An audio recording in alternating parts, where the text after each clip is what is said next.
¿Cuánto te ha costado, Ale? 18. Creía que era obligatorio ahora jugar un cazador del digo. Esto sí, eso, obligatorio. ¿Me cambian los cristales? Para que se lo compre, vamos, yo me lo puse el primer día y ya está aquí. Luego aquí.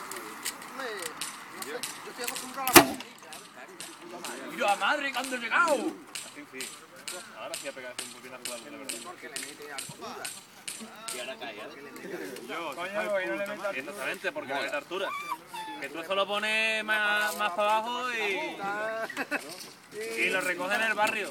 Es para de guerra. Coge una, ¿sabes? Claro. Y todo,